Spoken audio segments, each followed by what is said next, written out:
Jessica with Vacay Vans, and this is Freebird. She's a Nissan NV 2500 high roof, 2012 with 60,000 miles. I discovered van life because I was researching ways to travel around Europe and not have to plan my trip ahead of time. So I wanted to do that. Once I realized that you could rent vans in Europe, I realized that people were doing that here in the United States full term. So the second I discovered that that was a possibility, I went on Craigslist and I put up a search tab for sprinters or sprinter styles or high roofs. 48 hours later, a listing showed up at 7 a.m., 7:05. I'm emailing the guy, and later that evening, I'm handing him a check. So in Freebird's past life, she was a chicken catering delivery van. So when I got her, it was completely just a shell with some black painted plywood on the floor. She was also covered in a bright pink car wrap that said Mighty Bird Tacos on it. Once I removed the plywood, I realized that she was completely caked in chicken grease. And so de-chickening Freebird was a long process, but once I had a clean slate, then I was ready to be changed into this beautiful tiny home. I have pictures of when she was completely covered in this magenta Mighty Bird taco wrap. And I actually got Freebird from a repo guy who listed it on Craigslist. So I got a really good deal, and I think that I got a good deal because she was wrapped up in like a big pink chicken. So my background is in sustainable design and green building, and what I've done is I've taken a lot of old homes and torn down all the interior walls and reimagined floor plans. So I have some SketchUp skills, and I did many different iterations of what to do with Freebird. At first, the fridge was going to be over here on the side. I also played with even doing a raised bed, but ultimately I decided that having the ability to open both of the doors and have the free-flowing traffic was such a priority that that this was like the right floor plan. All right, I need to all right, I'm fine. This was really the way to have the most countertop space that you could possibly have. I mean, I made the bed as small as possible where you could still comfortably sleep in it and really maximize as much counter space as possible. I mean, this was completely built out so that you can have the seat pulled back as far as it needs to for a really tall person to be able to sit there. So, I mean, everything was literally measured to the 1/8 of an inch. And everything just fits what it's holding. So it's really an art where it fits, it's only as big as it has to be to fit everything that's inside of these cabinets. So this is the sink. I have a 5-gallon metal jerry can, and then this is the 5-gallon for the gray water. And if you look, the dimensions of this cabinet are absolutely exactly what they have to be able to get these in and out of this cabinetry.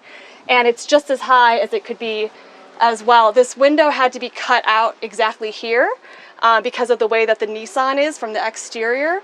So this is as high as it can be, and this is as far over as it can be. And then down here I have a electric toilet, and this is literally, I mean, you have like an inch or two clearance on each side here for the toilet. So this is the Laveo dry flush toilet, and it's basically just a pretty expensive bucket with bags, essentially. But you press the button here, it has these cartridges on the inside, and so each cartridge lasts for about 15 to 17 flushes. So it's one bag that has a bunch of cartridges, and then there's an outer bag on the outside.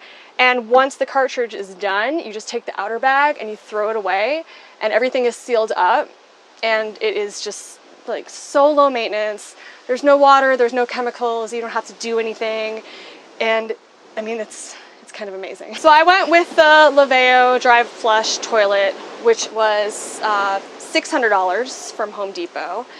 I went with this because it is so low maintenance. You know, the composting toilet is just a little bit more intensive. You know, you really have to deal with more stuff. So this was just like a really easy solution. And initially it was just going to be for, you know, maybe just for emergency use. But since I've been living in the van for 2 months, I use it every day, and it's just been great. Yeah, I've gotten some backlash because there is waste with this involved. You know, there is a lot of plastic. That said, compared to how it is in a normal home, I mean, there's no water. You're not wasting any water when you flush. There's no chemicals. So when you compare it to a traditional toilet, I really feel like it is a sustainable option. And it's just been so low maintenance. I'm very grateful. Living in a van, you become so much more conscious about what you're using and how much water you actually use. And so just to think about how many gallons is in each flush, it boggles my mind now that I realize, you know, I can go through 5 gallons. I can probably last 5 days with 5 gallons if I'm really, you know, being careful about how I'm cleaning everything. And so just the fact that I'm saving so much water in this lifestyle, I don't feel too bad about the plastic bags with this. Yeah, my fresh water is 5 gallons, and then gray water is 5 gallons as well.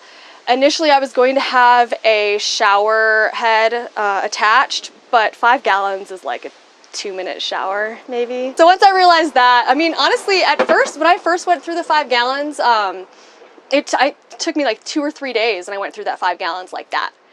And that made me realize how I could be more conscious about the amount of water that I'm using. And so now I really try, when I'm washing dishes, I just try to wash things right away and just be much more sustainably minded. I have a gym membership for showers. I have a membership at Planet Fitness, and I find people in small towns on Instagram and get shower recommendations quite frequently. I also have baby wipes, and so that's fine. You know, I can last, if you're not in Texas heat, you can last a little while. So this, I actually just reorganized this, but this drawer sort of had become a junk drawer, and I went through a couple days ago and I donated a huge box of things, which is crazy to think of how much you can accumulate in 60 square feet. But this is really my office drawer now. So I have my computer, some you know, electrical cords, business cards, and I'm trying to keep it organized and useful so that it's not just accumulating junk. So I was working as an attorney for a few years, and I was doing that remotely for an internet company that's in Toronto. And then I've sort of transitioned into managing different corporate accounts. So I work with the accounting department. And I've actually worked remotely for about 7 years now. And I didn't know the van life was an option. I didn't really think about the fact that I could be traveling and working at the same time. And once I realized that there's so many people that are digital nomads doing that, I immediately jumped in, and I have loved it, and I just feel super grateful that I can do that. Yeah, I really like this fruit hammock, but I mean, apples just aren't really a great fruit to have in here. Unless you want to kind of get it a little softened up, but it is nice. I really like having hooks and things on the walls. You know, I have hooks for hats and coffee mugs and fruit. Using this space in a way where you can put things on the walls definitely is helpful when you only have 60 square feet. So this cabinetry is all reclaimed wood from the hill country in Texas. This is 1940s wood that was, it's tongue and groove, which you can still see the tongue and groove on the side. And then it was glued together and with this backing on here, and it just makes a really beautiful door front. And this is really the accent piece of the van. And I wanted to keep everything else really simple and bright and white to make the wood stand out. I love using reclaimed materials and sustainable materials. When I did the renovation, I tried to really focus on sustainability as much as I could. So the insulation is wool, which is non-toxic, moisture resistant, and sustainable. And then the flooring is also linoleum, which is a renewable resource as well, and super, super thin, so you have as much headspace as possible for the tall folks that want to come in here. So the sink was a find from Amazon, And I mean, it just was a really affordable piece that came with everything, all with it, you know, the faucet and everything. So it's a RV sink, so that's why I went with that, and it's small. So this was a really good size. The countertops are from IKEA, so all of this plywood is no formaldehyde added. So this added quite a bit of an extra cost, I'm not gonna lie to you. This was definitely an expensive add-on to do this, but when you're living in only 60 square feet and you're breathing this small amount of air, it's really important to try to keep it as healthy as possible. Since I have done a lot of sustainable building in Austin, Texas, I knew where to get a lot of reclaimed wood. So I kind of had the hookup, and I found a guy outside of Austin who just had piles and piles and piles. And you know, the wood that is still good for flooring, that wood is super expensive, but all of this is scrap wood that was not quite good enough for flooring. So I was able to get it at about 1/4 of the cost. Yeah, it was a really good score. The tiles here are from my travels in Guanajuato, Mexico. I wanted to bring some things in the van that were from places that I love for my different travels. This is Tongue and Groove from Home Depot. So I hired somebody to do the electrical wiring and to cut out for all the windows. So I had a guy that cut out, I put in these windows, I put in this vent fan, and so all of the electrical wiring is all above us. So there are larger pieces of wood above in the ceiling so that you can have all that wiring go through, and then in between that, you know, all the wool comes out in bats, so it's really easy to fit into all the different spaces. And you can also take the wool and stick it into all the little holes in the van. I mean, that's something you don't realize when you have a shell of a van. There's just so many little cracks and crevices. So being able to insulate it with the material in those tiny little spaces is really essential, and I can tell the difference for sure. I knew I wanted to do Tongue and Groove because, like, on the ceiling and on the walls, because it is very homey and it has a really great texture to it. So, and this material here from Home Depot, I mean, it was very, very thin, so it was pretty easy to have it bend with the curves of the van, which is essential. So that's why I went with the Tongue and Groove. I love the Fantastic fan. I think it's pretty incredible how much air it circulates. When you have 2 windows open in here, I mean, it lowers the temperature so much. And I actually have never used the AC unit. I don't think I will use the AC unit. I would have to be plugged into shore power if I want to use the AC unit, and I just want to be boondocking. So I have a pretty AC unit that I'm not going to be using. So I really like the fan a lot. The location of the fan was a mistake. And this is really something that people should think about. You're going to make mistakes when you're doing your build. And the mistakes that I see most often in green building are honestly electrical outlets. Sometimes people will cut electrical and wire electrical for places that you can't access or that there's cabinetry blocking. And so this was really an issue where, you know, I had somebody put in the fan and put in the AC, and he just cut it here. And after that, it was the realization of, wait a second, we want to have upper cabinetry here. You know, what do I do with that? And so it worked out really well though, because I wanted this to cut back anyways, because it makes it feel so much more open. If you have one person at the stove cooking and you have one person here cutting vegetables, you want to have more headspace than right here. I probably wouldn't have had it cut back this far, but I am happy with the way that it turned out. But it's something to think about, you know, before you cut anything, think about what you're going to do. Because even, you know, one of the lights over here, it hits right against the AC. And it's so hard sometimes to jump into these projects and to not know all of the different elements while you're doing everything. You really have to keep in mind, you know, where's the plumbing, where's the electrical, where's the cabinetry, how is the overhang going to affect, you know, where you're going to have your bed. I mean, everything, there's so many details here when you're doing a build. So the lighting, I have these little LED puck lights. I have 3 across the top. I have one here that is task lighting above the countertop, and then these 2 accent lights as well. Electrical is quite a learning curve, And so I delegated that learning curve. I did not really want to know all the nitty-gritty about the electrical. And so there are some things that weren't wired as efficiently as they could have been wired. For example, these lights are not wired to be 12 volt right now. So if I were to use these, they're going to suck the battery from the inverter. They're going to suck everything. And I mean, it's just pointless. The same thing with these. These are so cool. But wow, these are extremely inefficient, these little USBs, because of the way that it was wired. So all I use for lighting are these 12 volts. I would probably recommend getting a dimmer if you have the option to get a dimmer on your 12 volt lighting, because they're too bright. I usually only use this one, and then these are battery powered little accent lights here. And then I will get these wired to be 12 volt. They're from IKEA, so they can be wired to be 12 volt.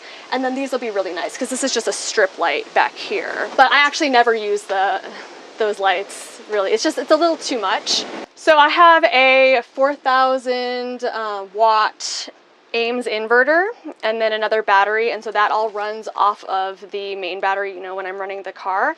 I really hardly ever use this. I only use the inverter and turn it on when I need to charge something. So it's only when I'm using these outlets. And what I actually do is when I'm driving, I'll turn the inverter on because it'll be charging while it's powering these. And I'll plug in my computer. I'll plug in an extra battery that I have that I can charge my phone. And I'll basically charge everything every time I drive. And so that's really helpful because then I don't have to worry about this, you know, going down too far, because I mean, it goes through so quickly. I really wanted to do solar, but at the time there was so much storage above the rig that there wasn't any space. So it's wired for solar, and now at this point I just need to figure out what I need to get. If I need to get something that I can just like plug in and lay out, or if I can get something for the roof. It's really just a money game at this point. You know, I spent so much that now I'm just kind of waiting until that moment that the fridge stops working because I didn't drive for 3 days. And then I'm like, oh, I gotta get solar. I could start the car to help the inverter and to kind of recharge things, but I think I would have to be running it for quite a while in order. Yeah, I mean, I basically have to drive every 3 days before, or the fridge will start yelling at me. At this point, I'm driving every 3 days, so it's okay. As soon as I want to stay somewhere longer, that's really when I'm going to get the kick in the butt to get solar. Mm-hmm. I want solar, and that was originally the plan, and I think just once all the toys were put on the roof and the AC was put on the roof, just measuring it out, there just wasn't space for a 200 watt solar panel. So the toys aren't up there anymore, so now there's quite a bit of space. So I could put a pretty large solar panel up there, which I really will do very soon. But so yeah, so down here, so underneath here I have the Ames inverter, and I have the other marine battery, and then, you know, my panel is here, and then I can control everything from up here. And then over on this side, I love this space right here for this little cabinet. It is so nice to have a little bit of open storage and to have a place for my books and a little pot, some greenery. The dimensions of this were kind of made at the last minute, really thinking about standing here and working and not wanting to hit your head on a corner. So everything was really thought of in a very detail-oriented way. The same angle here is mimicked down here as well to avoid exactly that, you know, bumping into things as you're walking into this really small space. So taking into consideration little corners is really helpful and something I would highly recommend. Also, if you can route all the edges of everything, I mean, it just makes it look like it's so much more finished. It's a really nice look. This upper cabinetry here, you know, also this, I mean, I had cardboard boxes here before I actually did it, you know, taping the cardboard boxes, making it as big as it could possibly be, and having people of different heights kind of come here and stand up and see, you know, if you would hit your head. And that's something that you really need to think about because you really don't want to be hitting your head every day in your home. This cabinetry is, you know, obviously the same reclaimed wood. I have all of my clothes here. Basically, these two have become my closet. This one, I have bedding in here. And then this one was sort of an extra stuff, you know, hammocks and climbing gear, things like that. So it's pretty incredible that all my clothes fit in these two cabinets here. But I don't have a lot of winter clothes, and I don't have a lot of clothes. I mean, I do laundry every 2 weeks, and I actually have already shipped back 2 boxes full of things, and most of them were clothes because I really was only wearing the same thing. Like for 2 or 3 days, and I mean, it's van life. Yeah, so the gas struts, these were all from Amazon, and it's really nice to be able to keep this open without having to hold on to it and be able to dig back in. So I highly recommend that. This also has a soft close on it, which I mean is nice, but I don't really need it. But being able to open your cabinet and being able to access everything, I mean, I highly recommend that. This wasn't very expensive to get at all. So yeah, I highly recommend it. When I first got the van, there were no windows back here. So I put in these 2 windows back here. I also put in the window above the kitchen countertop, and then there's also a window on the sliding door. If I were to do this again, I probably would have made these bigger windows. I think that the concern was that, first of all, the more windows you have, the less energy efficient your van is going to be. You're going to be hotter in the summer and colder in the winter. And second, the worry about that taking up too much storage space. That said, I mean, these are very small windows, and so if I had done it again, I probably would have done twice as long. But, you know, when you see the rigs that are all windows, the entire walls, I mean, those rigs are not going to be very energy efficient, and you're pretty limited if you do want to put any hooks or hang anything on the wall. I hired somebody to cut out and to install these windows, which was really great. And then, you know, originally the windows were framed with white, the same sort of, you know, wood here, and it just didn't have the same sort of effect visually. So coming back and getting some reclaimed wood and reframing them out with this wood, I think was really nice because it helps the windows stand out. And since everything is white, it's nice to have those accent pieces throughout the van. So the back doors were not really finished. I would say that Freebird was about 90% finished before I hit the road. And I mean, it's just one of those things where you can just keep finishing forever, but if you've set a deadline for when you have to go, you've just got to go. So I ended up later on just kind of getting this little piece of plywood and covering up. I'm probably going to do some storage here. I want to kind of sew some storage for maybe my laptop and some different pockets. But for now, you know, this is just raw, and I recently started accumulating some magnets and realizing that this is the perfect accent wall for all of my travels. And I can't believe that I just realized this. I actually got these magnets like the other day, and I'm like, oh man, I need to get magnets for all the places I've already been.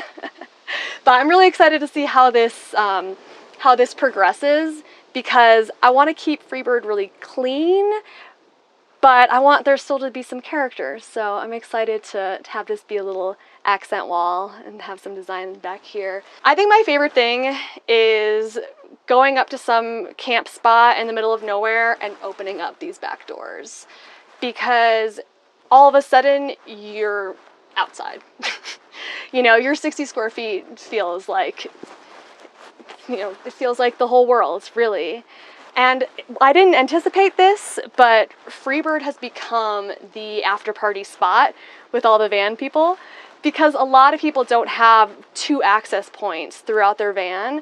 And when you open this up, I mean, I've had 10 people in here hanging out, and I mean, it's cozy, but we're having a good time. I think it's having like 2 different places that you can come in and out also, because, you know, usually you would use that whole space for cabinetry, like either the sliding door or the back, but I can just hop from the front seat into the back here. So, I mean, It's free flowing, really. So I spent a lot of time in Freebird working, and that was really the main reason that I wanted this layout, because I sit here and I work a lot.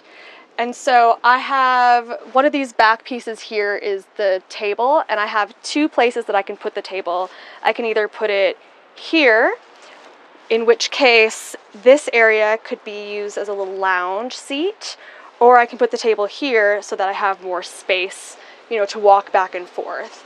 And I did that because really, you know, I work remotely, I'm here working a lot. And so that was the priority for me. And really that's the reason that this bench to bed setup was the decision that I made, because I'm using it as a bench all the time. I did sacrifice having a really comfortable bed.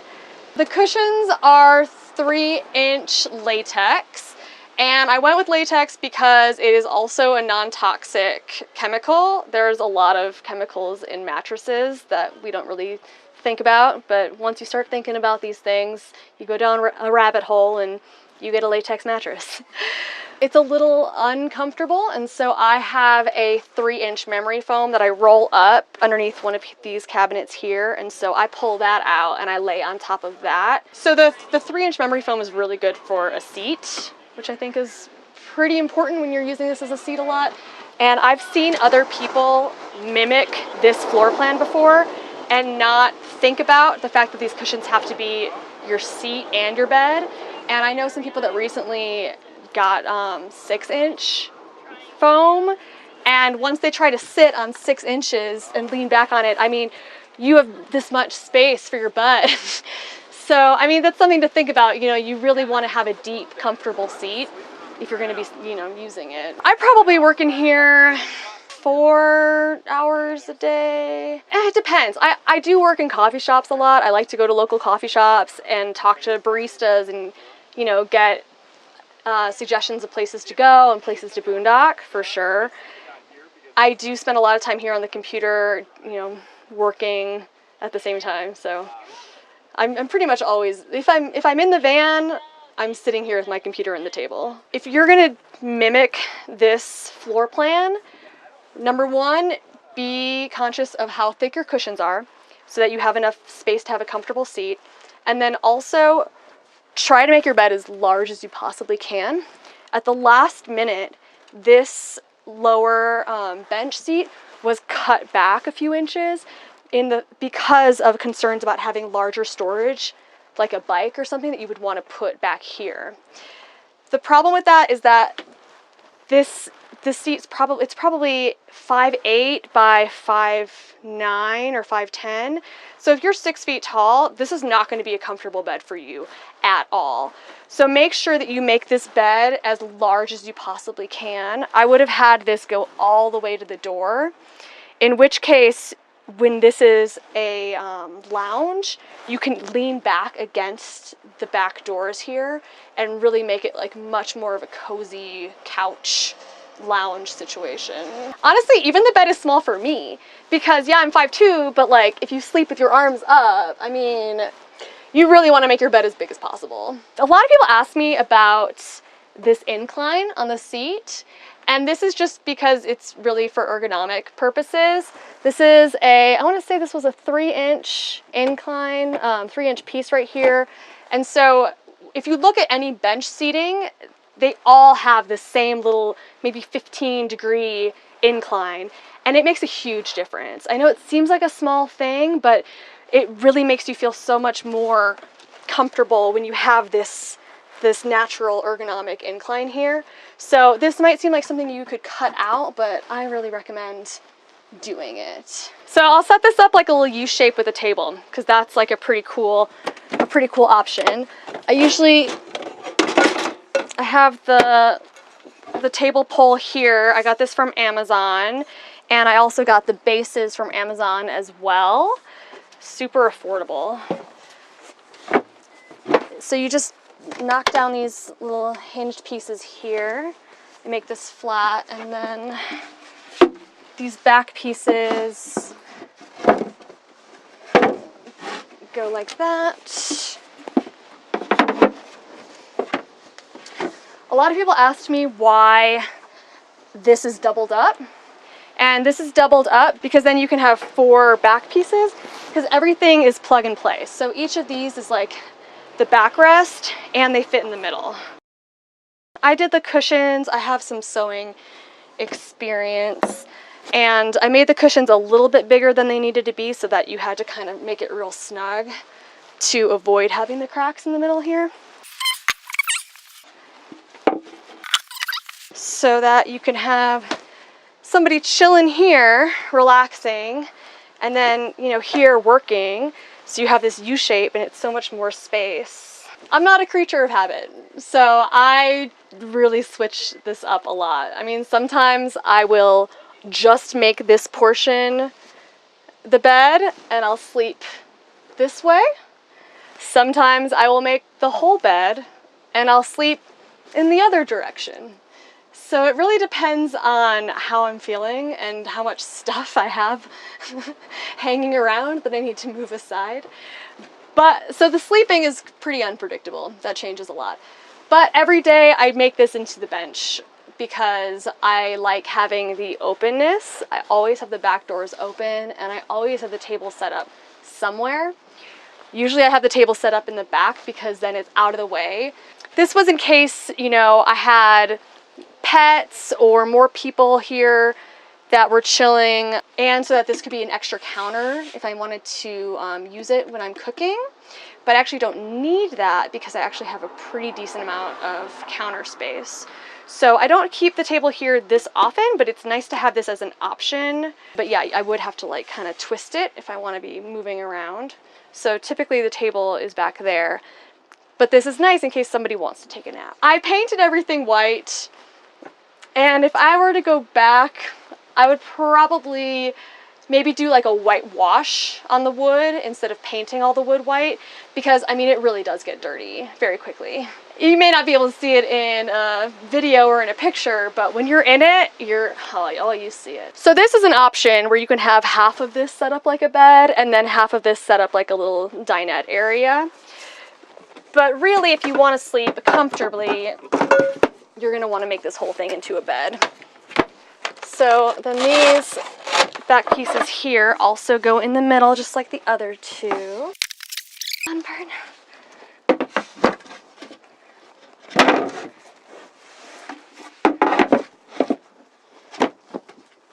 All right. So yeah, this is really the full bed setup. And then I put that little 3-inch memory foam mattress. I usually roll it out right here in the middle and sleep here. And then you don't really feel any of the cracks. So it's pretty comfortable. And I mean, the width of this bed is pretty much a queen size mattress. So it's really just the length that you're missing. And if you were to build out this back area here, you can put cushions there. Then you could sleep here comfortably if you're 6 foot or taller. I'm still sort of figuring out which way I want to sleep and how I want to set up the bed. For a while, I was just setting up this back portion here just because it was easier. But last night, for example, I made the whole bed. I set up the mattress. Sometimes I don't even pull out the 3-inch foam mattress. I mean, sometimes I just go to sleep on here and it's fine. But, you know, last night I was like, let's get comfortable. Let's see how it is. And I set up the whole bed. I put the mattress this way. I slept this way.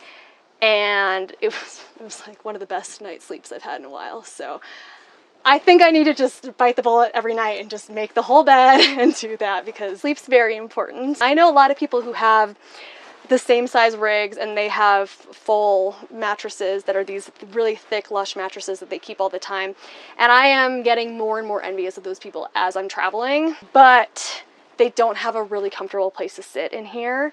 And every time I have somebody come in here and hang out, I realize how valuable it is, because this is just such a cozy place to chill. I mean, you can play cards. Literally every after party happens in my van. I need to like have chunks. Like I met a guy here who was kind of just showing me around. He showed me where there's some free showers and stuff, and we hung out for a day or two, and then I'm like, okay, bye. I'm like, I'm done with social mode. I'm into work mode now. I'll be in that mode for like 36 hours. So I'll talk to you later. My favorite part about this layout is being able to sit here and just have these doors open all the time. I mean, you're not living in 60 square feet anymore. You're living outside, basically. And I mean, this is just such a beautiful place to be. And I love, this is like what van life is about for me, is having my table here, working, chilling with coffee, and just enjoying being outdoors, basically. I knew that I wanted a Sprinter style rig in the sense where I could have these back doors open. I knew that that was going to be a really important essential part of being able to live in 60 square feet, both having the high roof so that you can stand up and having this open space. I definitely love being able to have this, and you know, I do sort of sacrifice storage a little bit by not having a permanent bed that's raised with storage underneath, but it's really worth it to be able to have this flow of traffic. The bench seat storage is pretty amazing. You can fit a lot of stuff down here. And so it's really nice to have this access here if you have like some shoes, if you go climbing and you want to just throw your gear here instead of having to lift up the seat. That's really nice. So it's nice to have access both from the side and from the top, and it looks nice. The hooks, I highly recommend hooks. Hooks are a big part of van life. You want to have as many hooks as possible. This is my 3-burner stove, which is a little excessive. I don't think I've ever actually used 3 burners at once, but it's really nice to have, you know, in case I wanted to do that. I have pretty much all of my kitchen storage in this drawer here.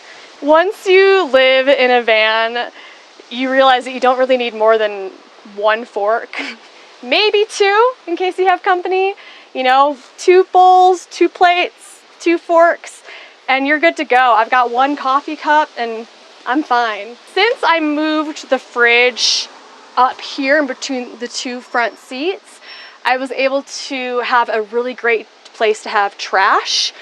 When I was staying in a van for a month in Europe last summer, trash was the biggest issue. There was no place to put your garbage, and so really garbage just accumulated everywhere.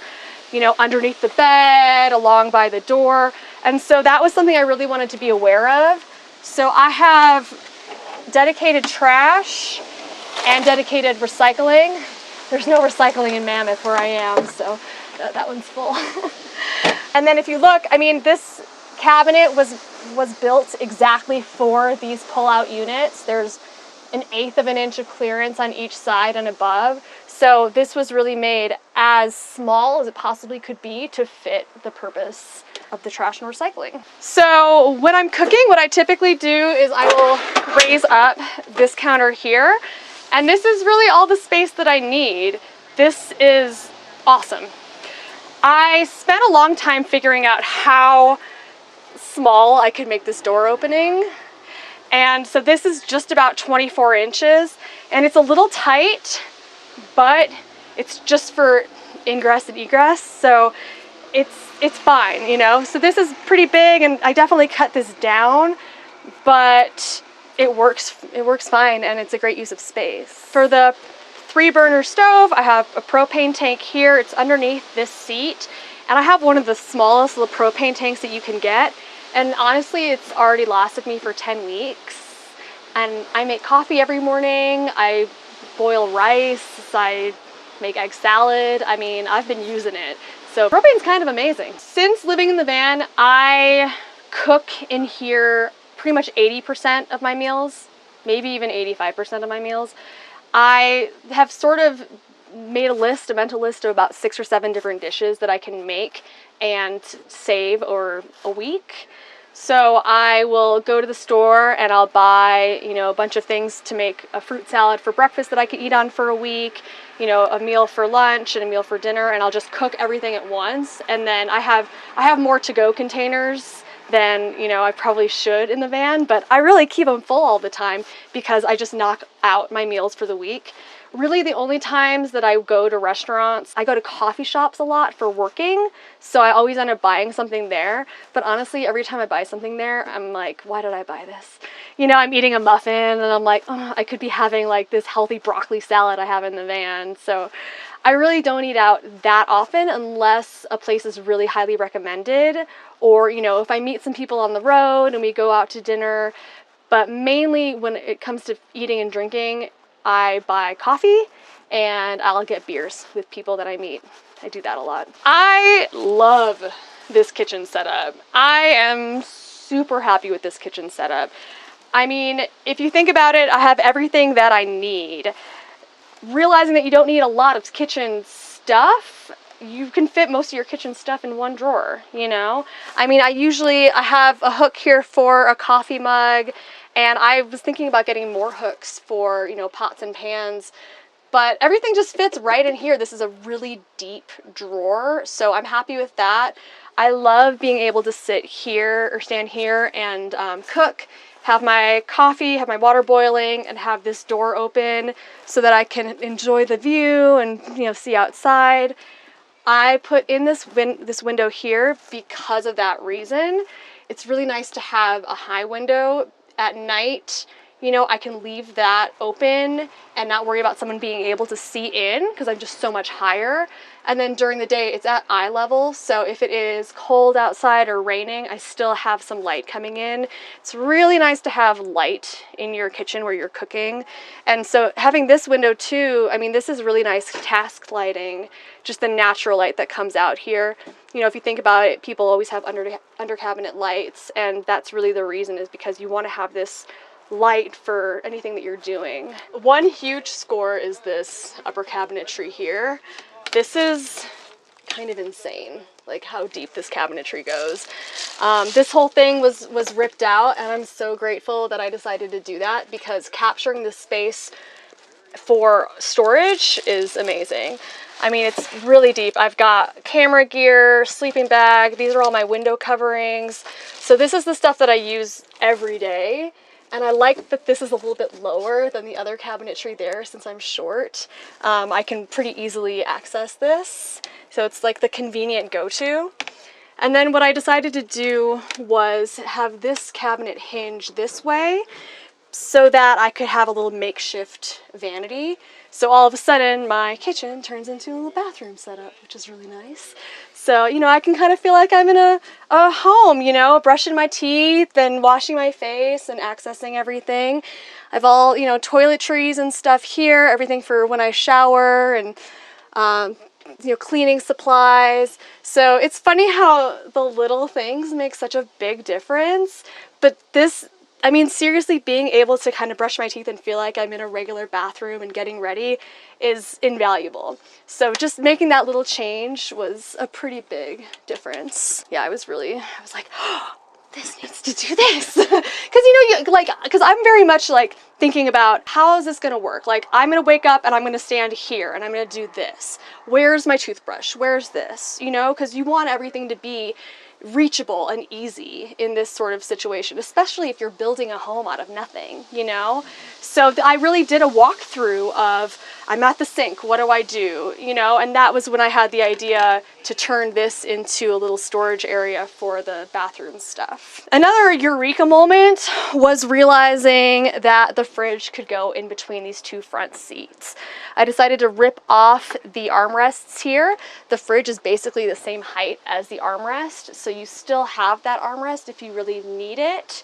In Europe, when I rented a van, I used a Dometic fridge that was a pull-out, and I really liked that, and I thought about that a lot, but the dimensions of it just didn't quite work with this setup. It's a little bit smaller of a unit, and it needed to be too deep. So when I realized that I could get this Dometic fridge and it would fit perfectly, it was like, ah. And this fridge is huge. I mean, I can fit multiple gallons of milk if I really want to. I've got all of my to-go containers with all of my food that I make, and it's really, I love this thing. So the fridge is 12 volts, which is really great, and you know, I can run it for 3 days without even turning on the car because it just runs through the inverter. So this is also, I have got this little platform here that holds it in place, which is really important. It's really nice to have the fridge when you're driving because I have it open this way so that I can easily get a drink if I want or get a snack. And since I'm a short person, I hop in and out here multiple times a day. I don't really ever even use this front door here.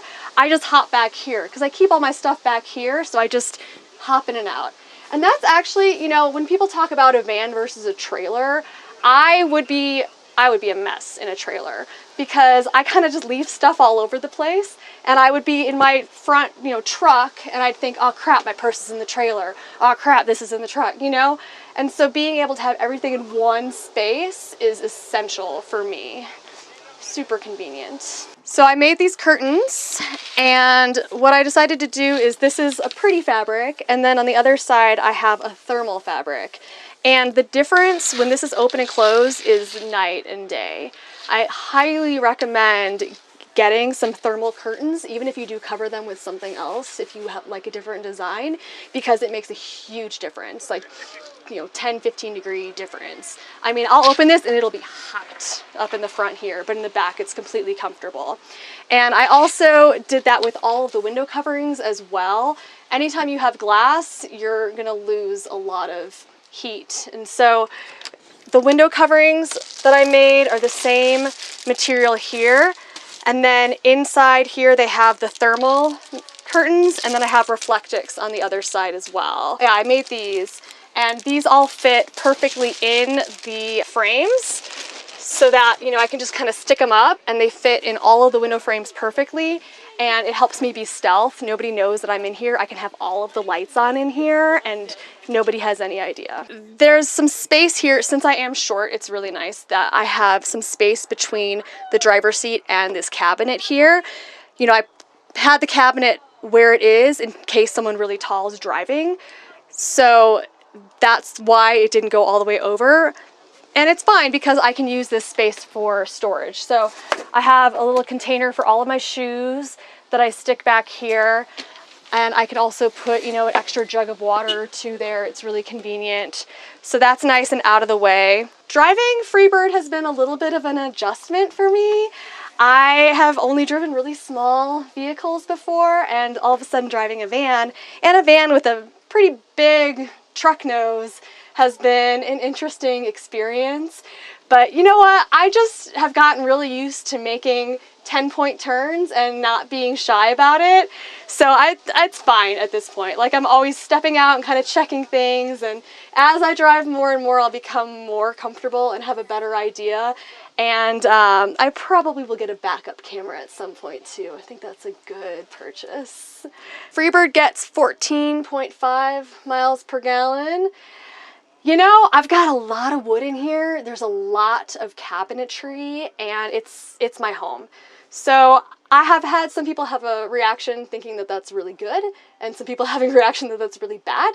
And I mean, for me, it's an adjustment, but it is what it is. For music, I just have a little Bose speaker that I charge, and I just kind of put it wherever throughout the van. I have an auxiliary cable, but I don't really use it. So, you know, the van was wired for speakers. The van was wired for hot water. The van was wired for an AC. These are all things that either I would have to be plugged into shore power to use, they're not working, or I just don't need them. So sometimes more simple build is kind of better than doing all of the bells and whistles. And if I were to go back, I probably would have made some of those cuts and really just focused it on what do I need, you know? I think the biggest thing I would cut out is the fact that I have an electric hot water heater that doesn't work. And, you know, sometimes you delegate things and you think, and the people are professionals, but you need to make sure that whoever you're hiring is going to tell you when something's not going to work, or they're going to tell you if there's a better way to do something.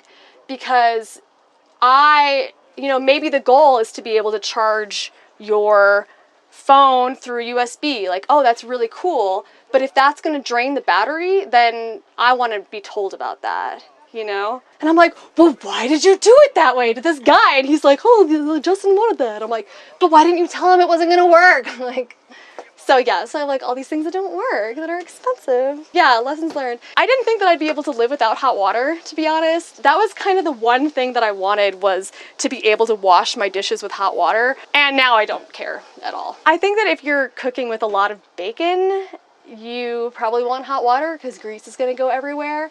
But since it's just me in here, and since I typically cook vegetarian, it's fine. I don't need the hot water. If I really need it, I'll boil a little bit of extra water with my coffee water, and then I'll do the dishes in the morning after I, you know, pour my coffee with that extra hot water. That's kind of a routine of mine. Thanks so much for checking out Freebird. If you want to find out more about our adventures on the road, check out Vacay Vans, YouTube and Instagram.